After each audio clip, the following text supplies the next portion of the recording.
OLC, the owners and operators of Tokyo Disney Resort, just released a huge amount of information on the enormous Fantasy Springs expansion coming to Tokyo DisneySea on June the 6th. This is the biggest expansion to any Disney theme park ever, featuring 4 brand new rides based on Peter Pan, Frozen, and Rapunzel. We've got tons of new information, new artwork, footage from inside the land, and even a look at some of the food and merch that we can find once they open up the gates. But first, let me please thank my Patreon subscribers for supporting this channel. I live in Tokyo, but there are no annual passes anymore for the Tokyo Disney parks, so every time I visit to make new videos for the channel, I need to buy a full price ticket. So the support from Patreon really helps me to make the best videos I can as regularly as possible.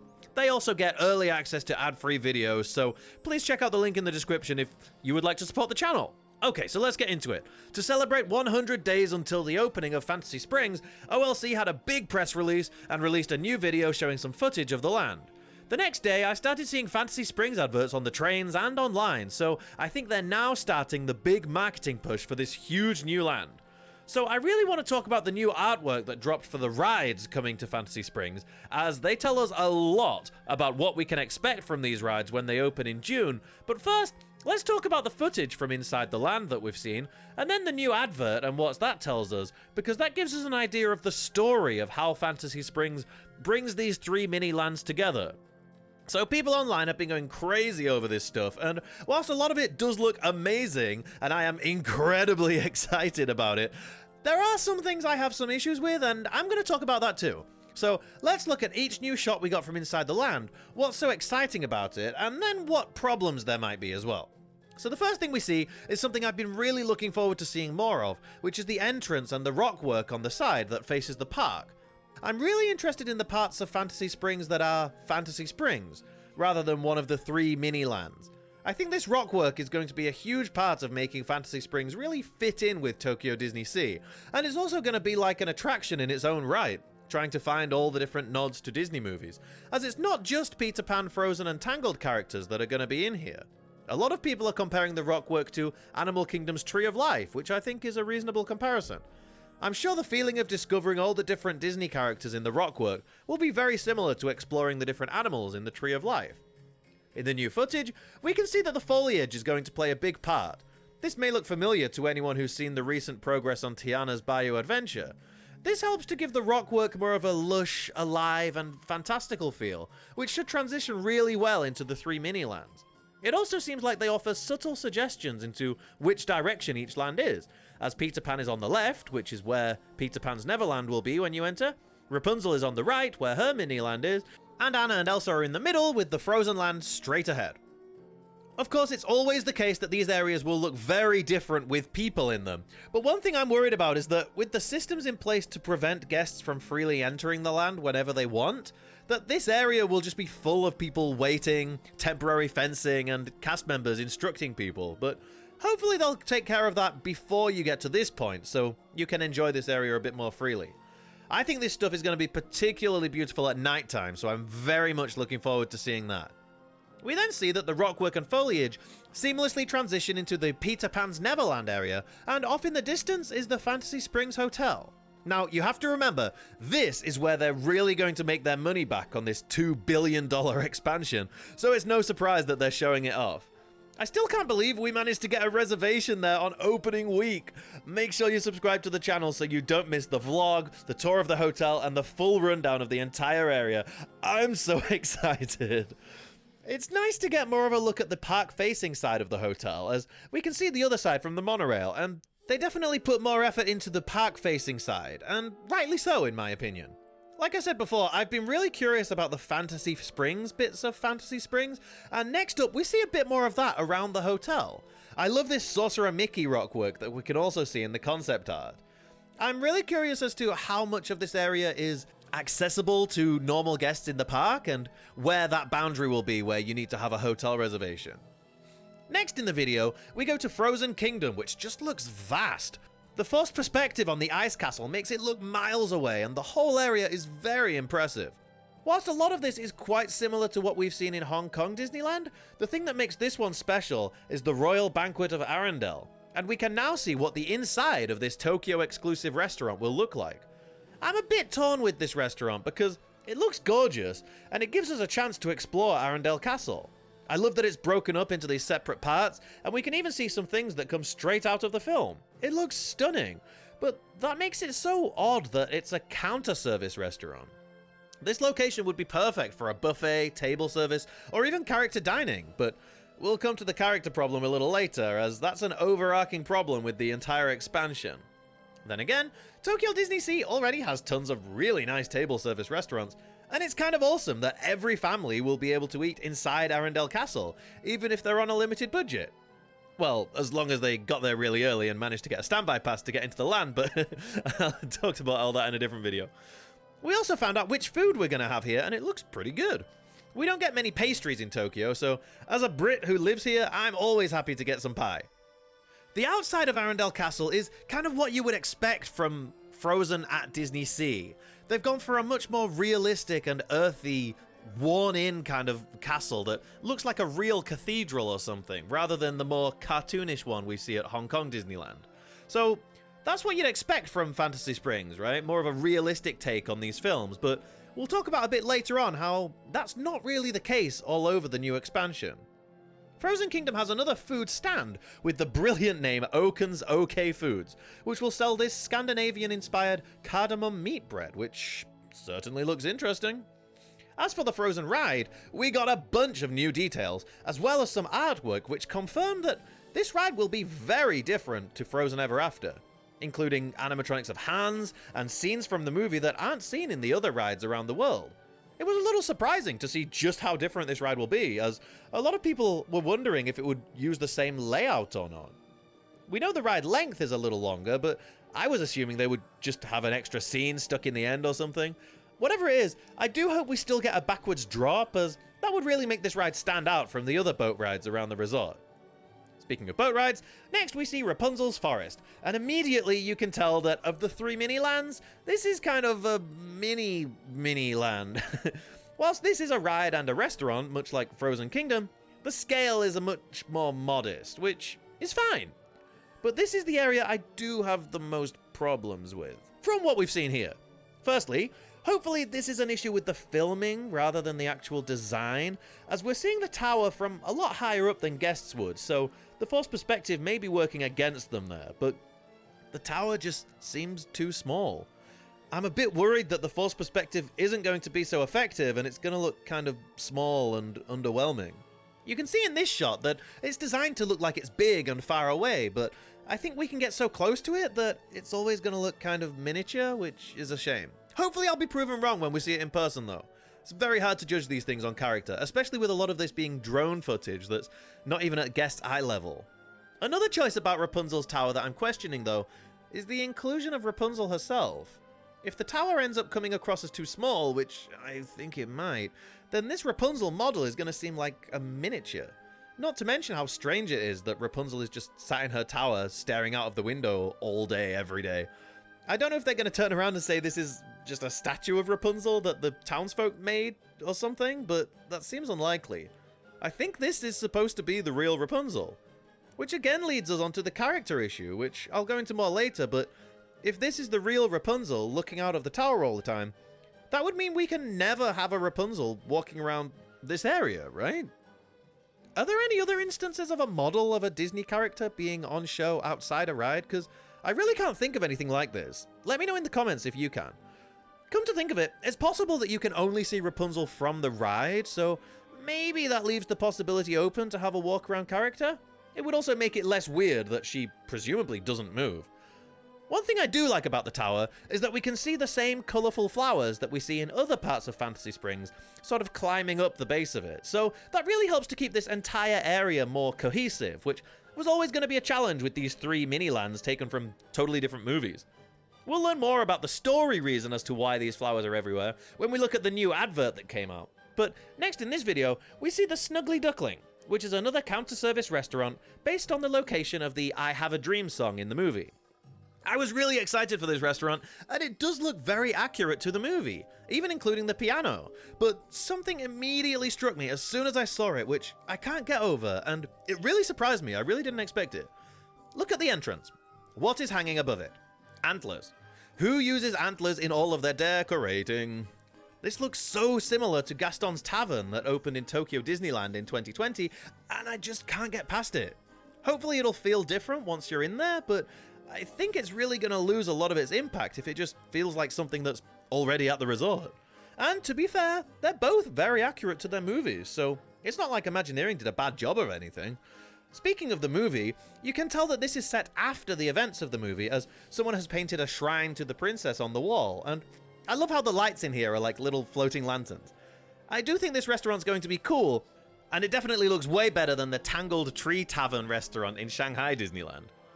We also got a new piece of artwork from inside the Tangled Boat Ride, which tells us a lot. We always knew that the Lantern Festival would be the highlight of the ride, and it seems like the scale of this scene is just going to be enormous. At first, when I saw this, I was disappointed as it seems to be projection-based, but if they use a similar size of projection that they use in Shanghai's Pirates of the Caribbean ride, this could be breathtaking. Some people are even speculating that the ride will use the same ride system as that one, so the boats can turn as well as speed up and slow down, but I don't know if that would be necessary for this ride. It's clear why this scene is the focal point, as anyone who watched Tangled and loves the parks came away from that movie thinking they should make a Lantern Festival boat ride. And now they're doing it! But I do hope the rest of the ride gives us some nice scenes with some animatronics too. We know the ride's 5 minutes long, so they can really build up this moment and give it a lot of impact. We're still yet to see other parts of the ride, so very, very exciting. The video quickly moves on to Peter Pan's Neverland, furthering the idea that Rapunzel's forest is the miniest of the mini-lands. We see this gorgeous opening shot of Skull Rock and Captain Hook's pirate ship. Here you can really see just how green this area is. There are densely packed trees and flowers everywhere, which will really help it to contrast with the rest of DisneySea, as it's only really Lost River Delta that has this level of foliage. The other parts of Tokyo DisneySea tend to rely on their architecture more, which could make Fantasy Springs look kind of sparse, like there's not much in there, but I think it will also give it this real feeling that you're discovering things in a magical forest. I think it's going to really stand out in the park, and it's going to look great. But I'm kind of surprised that they didn't go for a more realistic take on the Skull Rock and Captain Hook's pirate ship, like the ones at Disneyland Paris. And to be honest, if we're comparing the two, which we really don't need to, but if we did, I think Paris's looks quite a bit better. However, they have clearly gone for a more accurate to the source material, cartoonish approach to Peter Pan's Neverland that really reminds me of the movie, of course, but also the level in Kingdom Hearts, because that has a 3D model of Captain Hook's pirate ship and it looks exactly like this. Whilst it seems surprising that they take the more cartoonish approach for DisneySea, I think there are two arguments in favor of this approach. Firstly, we already have two realistic docked ships for guests to explore in the park, one of them basically being a pirate ship as well, so emphasizing that this is the pirate ship from the Peter Pan movie really seems quite smart. My second point, to those who argue that DisneySea isn't cartoony, just take a look at Mermaid Lagoon and you'll see plenty of cartoony fishies that have been frolicking around here since the park opened 23 years ago, so the cartoonish look isn't as un-DisneySea as you might assume at a glance. Skull Rock continues this idea of staying accurate to the movie, rather than trying to create a stylized or more realistic version. It's pretty cool that this Skull Rock Captain Hook ship setup started out at the opening of the original Disneyland in 1955, then one was made for Paris in 92, and now almost 80 years after the original, we have a brand new Captain Hook's pirate ship and Skull Rock for a totally new generation. It's very cool.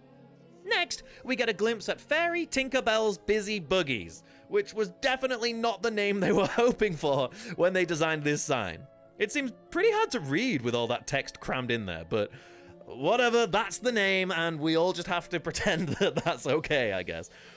This really takes me back to A Bug's Land that used to be at Disney's California Adventure, or even the Honey, I Shrunk the Kids play area from Disney MGM Studios. There's something inherently fun and unique about being shrunken down and being surrounded by familiar things 10 times their normal size, which I think will make this really sweet, because we don't really have that at Tokyo Disney. Our Toy Story area is very different from the others, so we don't have a kind of shrunken down area of the parks, so I think this will really stand out and be cool. We just get a little look at the queue and the entrance from the footage, but this is the ride we've probably learned the most about from the press release. In this artwork, you can see that the vehicles will be able to turn. And in this full layout artwork, you can see that through its 2-minute ride length, you'll travel through every season. I don't know if this building will hide an indoor scene or if it's just used for the load-unload, but this looks like a really sweet little ride either way. The press release also mentions unpredictable motions, which seems to me to almost confirm that these will be trackless vehicles.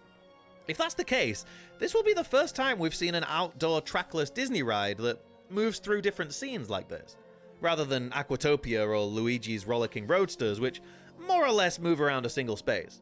This ride could be a real dark horse, and whilst I'm not expecting it to top the others, I do think it's going to be a really fun little ride, especially for kids, and it's pretty amazing that they did this rather than just doing a little flat ride or two instead.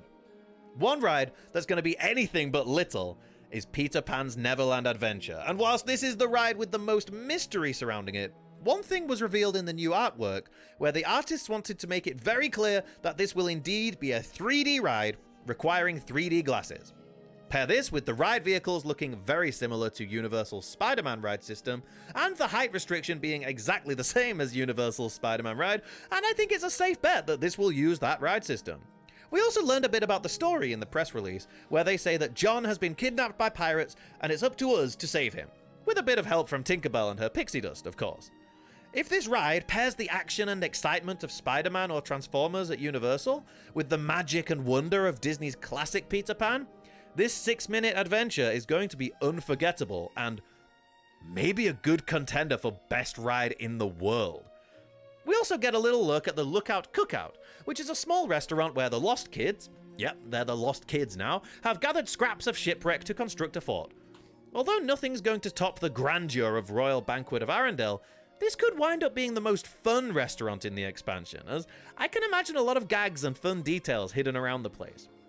We also get a look at the area's only shop, which is located in the Fantasy Springs Hotel building, but oddly is only accessible from inside the park. This seems a little strange, but I'm really glad that rather than having 3 different small shops in each miniland, guests can do all their shopping in one place, which should be staffed well enough to stop it from getting too crazy. You can see some of the merch they'll be selling here, and whilst it's kind of hit and miss, I think these Anna and Elsa dolls are really cute, so I think I'll pick those up. I would have liked more kind of ride stuff, because that's just me, but hey, maybe we'll get some of that in the future. I'd love to get some Tomica ride vehicles. Okay, so onto the character problem I kept mentioning. Another thing that's missing, as well as shops in each of the mini-lands, is meet and greets. There are none. There are no meet and greets, and I don't expect characters to be roaming around this area either, because it's going to be so jam-packed of people trying to stop and take photos and lining up for restaurants and rides and everything. So I really don't think there's going to be characters here, which is a real shame, as these areas are going to be so nice, and having live actors walking around them would just be that extra little magic on the top that would bring the whole place to life. But hey, I mean, personally, I'm a ride guy, and I'm very happy that we're getting 4 brand new rides. That's absolutely crazy. Okay, so moving on to the advert that was released, you can see these kids who get picked up from Shibuya. I don't know where their parents are, but they get picked up and they begin flying through all the magical lands. And there are a couple of things to point out from this. One is that you can see the vines kind of growing out of the ground, and this ties in with some information that was only released in Japanese, so not many people have picked up on it. But the story of Fantasy Springs is about this magical glade that sort of comes to life and brings our favorite stories to life in this area, which is very strange. It's a little bit galaxy brain to be like, these are the places from the movie, but they've been created by a magical spring. So if they've been created, does that mean these are not real stories, or these are not the real places? I don't know. I'm probably thinking way too much about it. I think if this was in Disneyland, they wouldn't have bothered with any of this backstory, but because it's a DisneySea, they felt like they had to have this deep story that connects all these mini lands so they're not just thrown together, which is admirable. It was never going to be easy, so hats off that they even tried. Another thing I really liked from the advert, aside from it just making me very, very excited, is that it has a cheesy song in the background about Fantasy Springs. And for those who don't know, since opening day in 2001, DisneySea has had a theme song for each of the different ports or areas of the park. They all have these super cheesy songs. You should really check them out. And I didn't think that this land would have one, but apparently it does. So I really like that. I think that's so cool. I think we can expect to hear that in the harbor greeting that's going to be coming to the Dreaming of Fantasy Springs event at DisneySea very soon. I don't know about you, but I couldn't be more excited about what we'll find when we get into this land, and I can't wait to share my experience of staying in the Fantasy Springs Hotel and having unlimited queue skipping on every ride in opening week. Oh, so please make sure you're subscribed if you don't want to miss any of that, and if you want to check out a recent vlog, come and join me in this video where I got a 5 p.m. ticket to Tokyo Disneyland and tried to get on as many rides as possible in only 4 hours. How many do you think you could do?